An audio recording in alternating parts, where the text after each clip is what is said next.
And in terms of work and going back to kind of that Asian stigma, I guess. Have you ever felt different going out and working, or just going out at all during this whole COVID-19 thing, while our, I guess, leaders are calling this the Chinese flu? So Yeah. has there any been kind of stress or pressure? Have you felt anything personally for yourself? Yeah, What happens? Yeah. definitely before the official lockdown happened, there were more people around. I Hmm. was getting a lot of stares when I'm at work. I got some people who were more visibly hostile towards me. Right. Um, there was a post I wrote about a girl who like almost hit my car, and she called me the C word, and I was like, mm, I didn't say anything to you, but damn, girl, like you messy. Like you should know better than this. You're a person of color. But Hmm. anyways, yeah, no, definitely. Especially as a delivery driver, since I was out and about a lot more, I was getting a lot of hostility from other people. Even if it's not like outright, like that one girl. You do feel people who treat you kind of like a disease, and they'll kind of like avoid you. Hmm. Like I remember sometimes I'll walk on the street and like people would move off like further away from me, Yeah. Yeah. even though like literally they're walking on the street, but they're not really doing that to anyone else except me. I'm like, you know what? It's cool. I don't like being near you anyways. I don't like people like being shoulder to shoulder with me. So me being Asian causes you to be scared and you want to avoid and like want to put some distance away Hmm. from you and me. Like I'm not complaining Yeah. because I don't want to be near you anyway. Like it works in my favor. Like Hmm. okay, like I don't like if you want to be racist and stuff. Like I mean, at the end of the day, that kind of benefits me because I'm not gonna like I hate it when people like I hate crowded places Hmm. and I hate being like really close to people. Like I have gotten so close to like telling people to like, yo, can you like get away from me? Like even before like the pandemic, like I Right. have a very big like personal space bubble that I need to Hmm. have respected, and the people. And at the same time, like now, because like people are physically avoiding me now because it's before social distancing occurred, they were avoiding me because I was like because they're racist. I'm just like, you know what? I kind of like this. Just kidding. I, But that's an at least they're not in my space anymore. And I kind of appreciate that. interesting perspective. I I've had at least one experience of note that I went to an Italian market in San Gabriel. The staff Yeah, was fine.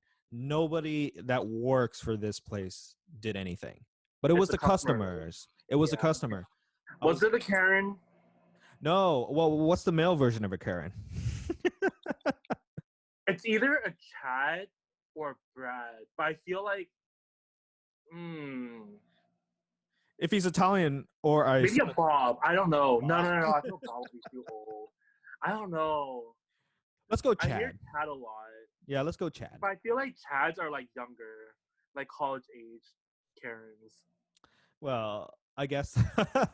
Well, placeholder name. Okay. So I was just there, just buying sandwiches. That night, I was making Italian food. Of course, I went to an Italian market. But as I was just getting the sandwiches for lunch for me and my brother, there was somebody behind me in the line. I made my distance. I stepped away. I'm just like, okay, I'll just know you're there. Just keep our distance, right? And then he recognized that I was Asian. And so I The was light just bulb went off. the light bulb went off, and then I just, hey, can I get some more cheeses, and can I get some of this artichokes and stuff like that? And I got my stuff, but he would always keep me at his line of sight, just kind of like looking over, just like, oh, is he still there? Is he still there? Like his body language said it all. And Yeah. then um we kind of relatively got our food the same time, and I made my way to like the register. And the way it was set up is just kind of like this kind of like little island of registers, and it's a close quarter kind of market. And so I turned a corner and got into the register to wait in the line. And the way it's set up is that they put all these like protective panels of plastic and everything, so you can't necessarily see the person behind it, right? He turns the corner, sees me at his line of sight, he goes, "Oh shit," walks back. And I was just like, okay. I thought it was funny at the time, but I was just like, okay, if this guy, he was, it was kind of He racism out of visibly fear. panicked. Yeah, I think it was like kind of racism at fear. You know what I mean? Versus racism as anger. You know. So Yeah. I just took it laughing, just kind of like, this is very weird to the point that it seemed funny to me at the time. I'm just like, Yeah. I can't believe it's happening to me right now. Yeah. Um, and it's not like what happened in Texas, where what I think the Southeast Asian family got stabbed in Yeah. Texas. Like, it's nothing like that, you know. That I don't know how, like, at least for right now, I don't know how I'm gonna deal with that. But stuff like, you know, people just out of fear just like step away and stuff. I was like, I could just deal with that because it just seems funny to me. I feel for the most part because I'm such a large guy, like I'm Hmm. 6'1", and like I'm not like really skinny per se. I Yeah. take up a lot of space. I feel like I people are more so they're not as willing to like get in my face about it because I'm so Hmm. big. I'm usually bigger than a lot of these like racists that like I come across. Um and so they're not gonna like I feel like they're not so like ready to like say anything because they don't know how I'm gonna react. And I'm kind of psycho, so like I wish a bitch would. But I feel like that's kind of like I feel a part of it is like the fact that I'm a man and like I'm as big as I am. Like it kind of does give me a little bit of a protective barrier because people aren't so willing to like be upfront about their racism towards me, Hmm. just because they don't know what can physically happen to them if I get pissed off enough. Um, but other than that, like I mean, I feel like a lot of my other friends who are smaller than me, like they have experienced stuff where people have said something or done something to them, and it's just terrible. Like Yeah. it's I wouldn't really know what happened when I got stabbed. Like, Yeah. am I just gonna sit there and bleed out, or am I gonna go like Super Saiyan mode? Because It you know how like when people, like you know how like when a mom knows that her baby is like trapped under a car, she gets like superhuman strength. I wonder if like if I end up getting stabbed by someone who's being super racist, am I gonna go like Goku mode or something? I guess the I guess depends on where they stab you, but I guess well, I don't but know where I'm going with this either, I don't man. know where. Yeah.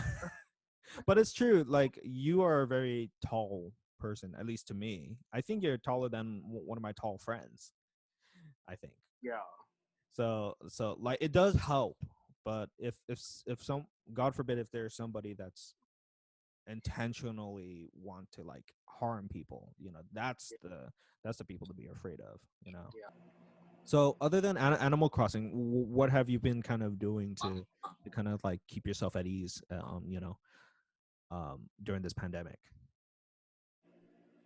That's a damn good question. What else besides Animal Crossing am I Yeah, doing other than nowadays? Animal Crossing. To be honest, you saw how many hours I logged into that. I have like, oh man, yeah, it's really just Animal Crossing. I watch a lot of YouTube. Hmm. Um, I've been getting into like this one channel that I'm really into. It's called Girl in Calico, and like she lives like this very cottage core lifestyle, which is like Hmm. really calming. Like I love watching her videos. Um, So she because she just lives kind of out lives. Yeah, she just lives out in a cottage or something. I don't know. I think it's a cottage. It's like or a very small house Hmm. out in like I don't know Bumfuck, Oregon or something. Like it's out like where there's actually seasons. Yeah. Uh, she has like this little house. like her. It's like she has a whole garden, and like she does like she plants seasonally, she eats seasonally, she lives very seasonally. I'm just like, Mhm. man, like dang, that's one lucky girl. Like she gets to live like so peacefully. I feel like she's probably living Animal Crossing. She's playing Animal Crossing in She hard is mode. no, she's living the Animal Crossing and Harvest Moon lifestyle, which is just like it makes me really happy. Like I love watching her videos. Like I don't really wouldn't really want to make a lot of her food. Well, I would, but it's just like it doesn't fit my lifestyle because she bakes a lot for her own bread. Hmm. She eats like 90% plant based. Like she doesn't eat like meat. But I mean, I've seen her use like eggs and cheese in some of her videos.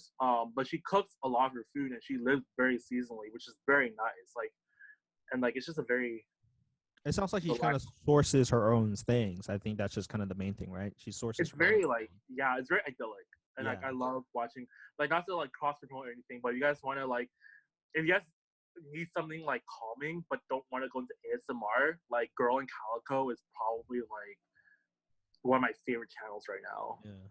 Nothing wrong with ASMR though. No, nothing wrong with it, but it's just not everyone's cup of tea, you know. Yeah, that's And true. she doesn't really talk too much in her videos. It's just mostly like very calming piano music, but like you watch the videos and you're just like, oh man, I want to live like that. I I started this weird thing where I started watching more kind of paranormal stuff. I don't know why. During a pandemic, it's like, oh, it's like I don't know, I guess going through a goth phase or something. Yeah. But isn't that true? Like a lot of gothic literature came out of the plague or something? No, Gothic literature came out during the Victorian era. Oh, Like okay. yeah, so the plague. You're thinking the Renaissance. The Renaissance came after the Oh, plague. okay. Okay. Yeah, that's Waiting why for everyone's titties be out because yeah. everyone's horny and they're stuck inside all the time. So all these painters, they're doing their own crazy shit.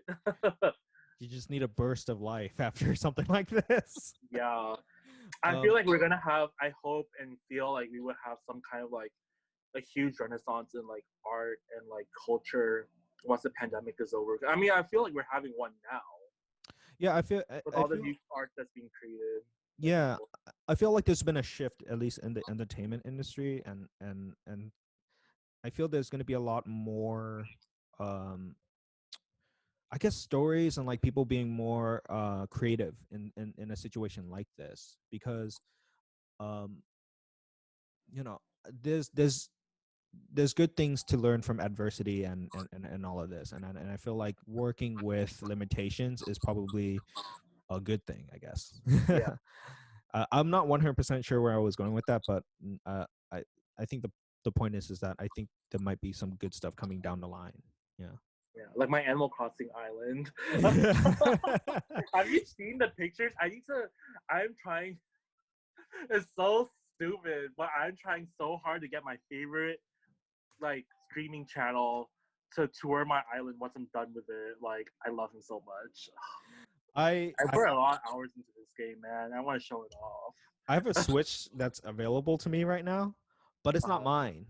yeah, you And told me it's your brothers, right? yeah, and I learned that you can't transfer Animal Crossing save data. Sir, I told you that multiple times. Yeah, I just like I didn't buy Animal Crossing yet, but if I do, I was just like, maybe instead of working on my island, I could just be like doing other people's work. Hey, it's like, do you need pick up weeds or whatever? No, I've seen that. Like, there's a weird, like, I feel like someone needs to write an article about this, but there is like a weird economy that's growing out of Animal Crossing. Mhm. Like, it's its own micro, like, economy. Like, I've seen people trade like real life money for stuff in the game. I saw people who I think there's like a Facebook group called Animal Crossing After Hours, and people are selling nudes to get like certain villagers or like Nook Mile tickets or like bells. I'm just like, yo, you do you, but that's kind of crazy how like this very innocent little like game has evolved into like such a strange economy. Yeah, I guess in that way, it's like the Nintendo fan base kind of grew up and so like, hey, I'm willing to sell some like stuff to get like Yeah. good stuff. Or like people are just like not even not considering stuff like Animal Crossing After Hours. Mhm. There's also like these groups that are like out for people to sell like whatever. Like people are spending like real life money for things in the game that Yeah. people are willing to offer. And it's kind of like crazy how like you can actually like make money off of it now, and not in the same way that's like with like Minecraft where you could stream and like you can make income that way. But like in Mhm. this game, you're actually making income from things within the game, like just grinding and I don't know. I haven't seen it since like RuneScape. I had a roommate back in college who had like a grinding um like program that he had Mhm. on RuneScape, and he would sell stuff for money. Mhm. And he would eventually he just sold his account and he made like a couple $100 from it. That's not bad. And Yeah, back when I think what Diablo 3 or 2 came out, yeah, it's like people selling like swords and shit, like digital stuff, and it's a crazy economy, like yeah. when it comes to video Gaming games. economy. I wasn't aside from like that one case with my roommate. I don't think I've Mhm. ever experienced like an economy, like an in-game economy like that before, and I thought it was just really interesting. There was the this is a story time for maybe later, but there's this game called Eve Online. Hmm. And the whole point is like it's like a sci-fi video game, and it has its own built-in economy and everything. Yeah. um Someone created a bank, like a trading bank, got people to pay into the bank, right, to put their savings and Like game money in the bank or like actual money. in-game money. But Okay. there's all these workarounds that you could trade that money for actual money. Okay. But um this person started this whole thing. He made this bank. He got up to a certain point of money and said, okay, I'm closing it, I'm stealing all this money, and I'm going away. Oh man, what the He's hell? This individual was so brazen, right? He put a in-game amount of money. It was like a million whatever currency they have in the game. He put him he put a bounty on himself, got paid for the biggest ship in game, and just fucked off somewhere. Nobody's Wow. seen his character ever since. Wow. And this is a massively multiplayer online game. I think this game is like probably big I think in Korea, I think. But Uh-huh. it was the craziest video game story I ever heard. It was like this person built the bank, stole the money, put a bounty on himself, bragged about it on YouTube, and he was never seen again. I mean, he probably just logged off and never logged back in again. I guess that's true, but your game character persists in the game world. So Oh really? yeah, So you can actually like someone can physically find you then, or yeah. So I don't.